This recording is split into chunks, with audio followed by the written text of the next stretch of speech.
চাঁদপুর সদরের হরিয়ানায় মেঘনা নদীতে দুই লঞ্চের সংঘর্ষে অন্তত ৪ জন নিহত হয়েছেন, আহত হয়েছেন কয়েকজন।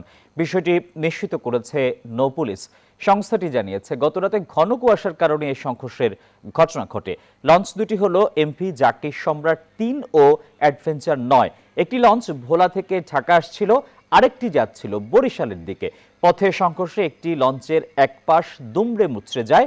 এতে ঘটনাস্থলেই একজন প্রাণ হারান, আহত হন বেশ কজন। এই ঘটনার পর এমভি কর্ণফুলী ৯ নামের আরেকটি লঞ্চে করে আহতদের ঢাকায় নিয়ে আসা হয়। তবে পথেই প্রাণ হারান আরও কয়েকজন।